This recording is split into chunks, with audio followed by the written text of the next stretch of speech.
No Ayala, brother. Someone who produces myself. I definitely look up to this man right here. Blessings. He's definitely one of the greatest. He definitely held it down for a couple eras. Oh man, We're talking about Swizz Beats, the monster in the building. Zone. Showtime. Now, before we talk about this new album, I got to tell you a crazy story. So, this might have been like 10 years ago, Swizz. Man. Remember when you had the single Top Down out? Absolutely. That album? One of my Absolutely. favorite songs you produced, by the way. So, I was working. People like Top Down. That's crazy. That beat was hard, man. People like Top Down. So I'm working in Palm Springs, which in like radio media talk is like West Bubblefuck, Iowa. Like it's the smallest market you could think of, right? Swizz comes to the station promoting the single.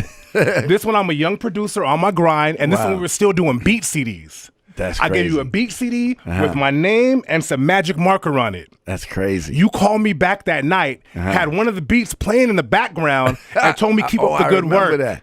You told me keep up the that. good work. And like for a young That's producer, crazy. somebody, you know, who was young in their career trying to grind and make it, you have no idea how inspiring and motivating that was, man. You never know. You never know, you know? Like we couldn't predict sitting in front of each other in 2018, 10 years ago. Man. 11 years ago, actually, because that was 11 years ago. Yeah. Yeah. That's the last time I had my album.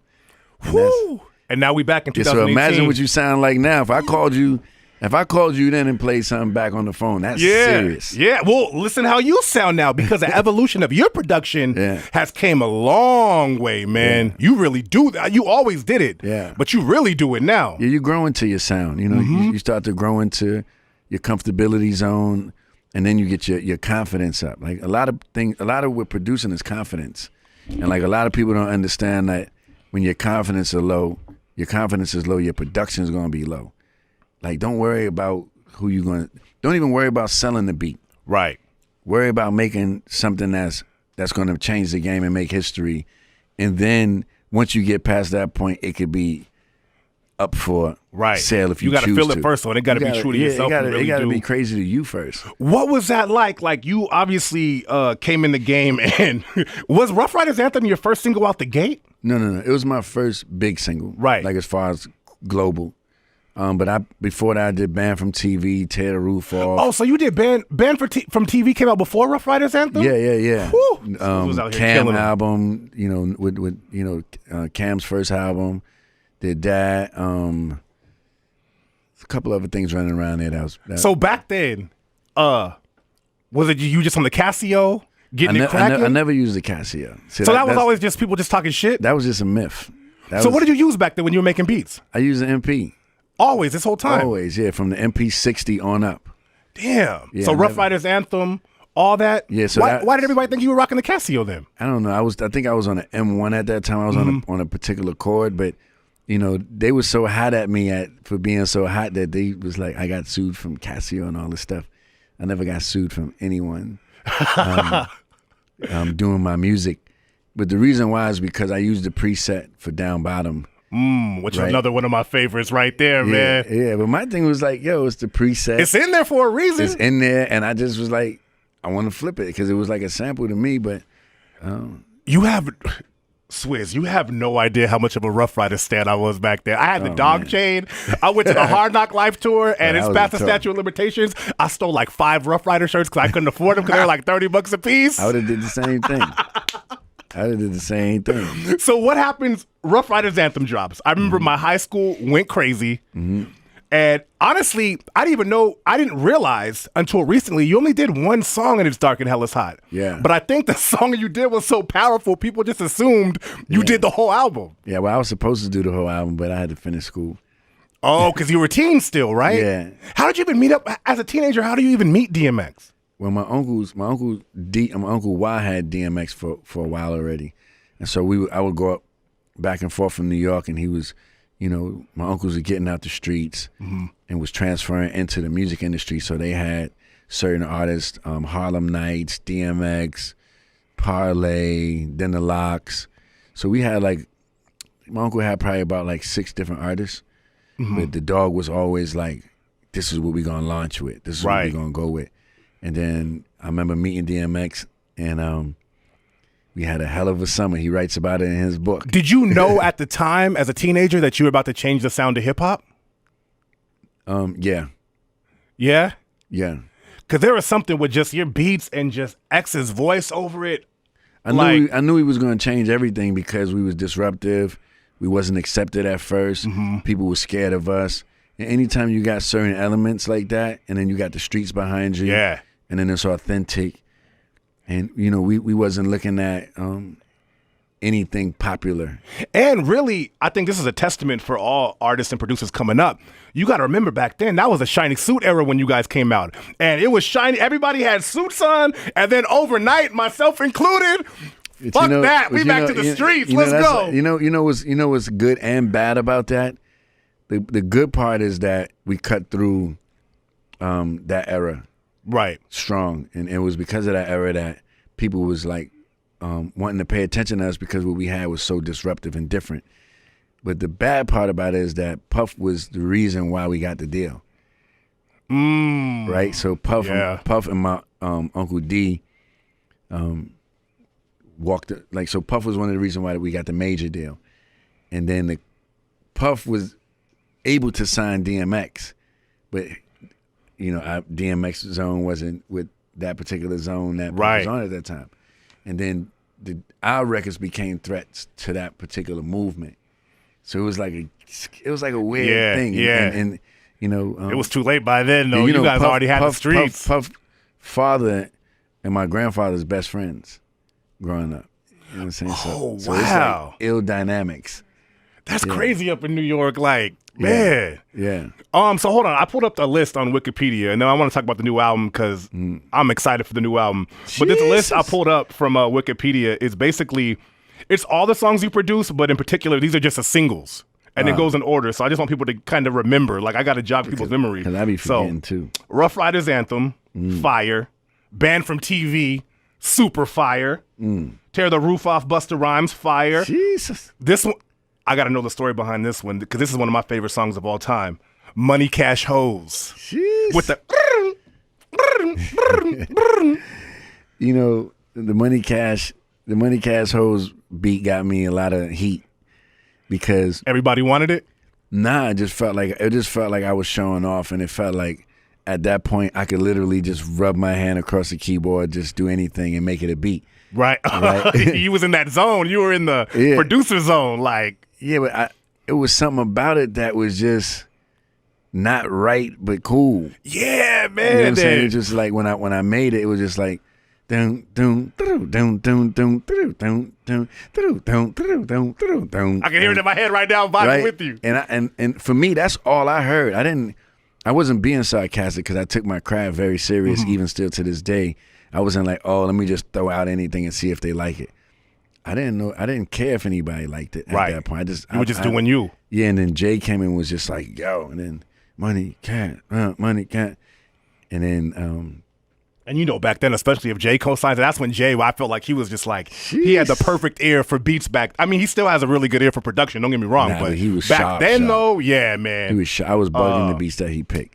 Down Bottom, love that song. Yeah. Eve Got a Man, Eve Love is Blind. We forget, Eve had a nice run too. Hold on. Super popping, right? Yeah. Go ahead. Of course, Pop. Yeah. What's up with Eve now? She's just married to a billionaire, just living her best life right now? She's the Rough Rider billionaire first lady. Damn, I'm not mad at that. It's another one. Whoa, this is another one. When I saw this at the Hard Knock Life, and this is one of the best intros to a song, it got to be top 5. Jigga My Nigga. Bam, bam, bam.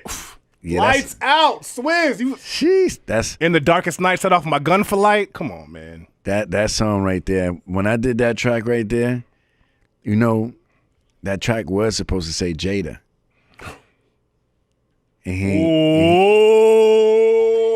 he didn't pick it. Well, wait. Right? So wait, the Jigga beat was supposed to be Jada's beat at first? Jada, yeah. And Jada didn't want that? Nah. Damn, Jada. I'm sorry, bruh. Right? That's the way. And that's Eve saying Jigga. Oh, Jigga, wow. That's Eve. It's crazy. The dynamics. Jay-Z killed that, man. Yeah. Woo. Let me run through a couple more. Girl's Best Friend. That's one. Party Up, of course. Everywhere. That's Best of Me, the original though. The original. That was my shit. Yeah. Party Up is the biggest record I produce in hip hop. Okay, I can see that. I can see that. I play that in clubs. It's still anywhere in the world. Man. language barrier, you name it. When Party Up come on, I never seen it fail ever. Now, when you first played that beat for X, did he know, or when you first made the beat, did you know like, oh, this is the one, this is out of here? Yeah. I knew what I was going for with that. Yeah. But X felt like at that time the beat was like too party and happy. Yep, typical X. Hence, sounds about right. Hence his disrespectful verses. Yeah. His verses is like the most disrespectful verses is on Party Up. You know how that song is a classic and you guys did that because this is the West Coast. And he's dissing the fuck out of Corrupt on that song. And we still love it. We still sing all the words. You whack, you twisted, your girls. Sorry, Corrupt. You know, I love you, but. I forgot about that. Yeah, so, and then I saw them both backstage at a concert recently. They're both cool, friends, whatever. It happens. All right. You got a ton of more songs. Get It on the Floor. Bring Them Out, of course. Happy belated birthday. As a producer, Set It Off, I definitely have jacked the drums off of that and used that for other beats. I've jacked a lot of your drums, to be honest. Everybody did. And that's what I appreciate about you, because you leave that shit wide open. That's what they for. You know? So we get the instrumental and just like, oh, I'm taking that snare, that kick. we out of here. All right. So the new album, Poison, right? Yep. We need you back in these streets, man. And the sound has elevated, like totally elevated, but it's still that boom bap Swizz sound. Is that what we're gonna get on the album? Is it gonna be kind of like the single with you and Wayne that we just heard? Or I'm bringing back to the end. I'm bringing my entry point is quality. Right. I'm coming back with quality, and I'm coming back to fuck everything up bad. I like that. I like that. Because you know, like anybody can compete when LeBron or Kobe or one of them are not on the court. You can go out there and do your fancy moves and all of this. Mm-hmm. But, you know, do those moves when we right here, live and ready. You know what I'm saying? So, like, now we can compete. We can have fun because I'm in that particular mode, right? And the reason why I named the album Poison was because in life we got to face our poisons in order to poison. Oh, I like that. I like that. You got to face, like, we can't act like we not seeing what's going on out here in this world if we want to make a change. Now, was there a particular reason for you to drop now? Was it just you weren't getting too much inspiration, so you kind of waited, or why now? Because I came up with a formula on how to do it, right? Like, I figured, like, you know, usually you want to put the R&B record on there, the global record, the radio record. This album is straight poison. I like that. It's uncut, it's untampered with, it's unapologetic, and you're going to hear everybody on that album delivering 100% or better. I promise you. Like, for me, that's what stayed on the album, right? And then, so my next album is going to be an R&B album, Beauty and the Beats. Then after that, Return to the Showtime, which is all energy, so all that party. All the anthems. All the anthems, that's that. Then I got Global Mindset, which is going to be an album after that, which is all international, and they're going to happen, like, back to back, right? So those are going to be my 4 buckets of how I produce music, just so people can know what they're getting. So I don't got to compromise no sounds. I'm ready, man. Yeah. I know we're short on time. My other question, though, this new album, I found it surprising, especially you being pretty much a legend in this game now, an OG, but you reached back and you had J. Cole executive produce a project for you. How does that work? Like, 'cause you don't, it's usually the other way around. Yeah. I mean, for me, you know, I was J. Cole before already. You know, I was the youth already. And, you know, a lot of people look past me, but the ones that didn't, it helped their careers out a lot. Mm-hmm. And so I'm not too good to, like, reach out or listen to a J. Cole because it naturally happened. I didn't call him and say, hey, executive produce my album. It just naturally happened with him listening and just loving the songs and then giving me things to do, like, oh, you should do this. Oh, you should do that. Hold on, call me back. Yo, wait a minute. Let me hear that again. Yo, you know when we did this and you did that? And naturally he was executive producing my album. And the reason why I gave him credit because I used a lot of the things that he said I should do. You understand? So shout out to J. Cole. You understand? He's on a classic piece as a co-executive producer on the record. And I think it's dope. And I think a lot of people from my generation should respect the youth as well and not. I don't care how successful you are. You know, stop waiting for people to kiss your ring. Right. Kind of like listen with the youth have to say, and maybe they can help you, or maybe you can help them. Yup. You understand? So because I think sometimes we forget that at one point we were the young ones in the game, and the people before us, oh, that's whack. They're using samples. They're cussing over other people's music. That's not real music. So you find you get a lot of props from the younger generation? Yeah, I do. But I feel that generation is kind of scorned as well. Right. So when they see me and they like, they're like fragile. They're like, I hope Swizz is like who I think he is. Yeah. And then I am. And then it's like, you know, we're talking about everything else other than music. Like, I mentor a lot of the youth. Yeah. In the, anyone in particular that like you really mentor that? I don't want to say no names, but maybe 30% of the industry. Okay. You know, like real talk. Okay. Because they come to me for I something. would love to hear you with some of these newer artists, man, because I think you can make some magic. You're going to hear magic on the album with some of them. Woo, I in can't ways wait. You never heard, I promise. I can't wait. Poison, November, Yes. right? Or it might get pushed up, though? November 2nd is the date, but the date could be pushed up due to you and your pre-orders. Make me move it up. But if not, I'm just chilling out, letting my rollout get some space, let it get some room, and having fun with it. Zone. Swizzy, thank you. We got to wrap it up because they keep giving me the hand signal. Yeah, I see a lot of action happening at the window. One thing I'm mad at you about, though, and I'm going to leave it on this, that song you did for the Empire show, and it's just a hook, and it's not a full song. Why you got to do that to us, man? Oh, man. Why you got to do that to us, Swizz? I'm going to leave that alone. Man, that shit, I loop that and just play it. Anyway, Swizz Beats, thank you, man. Definitely an honor. Thank you. Thank you for that inspiration and motivation when I was young in the game. I appreciate that. Congratulations to you Best as of luck well. with the album. We'll be bumping it, supporting it for sure. Zone.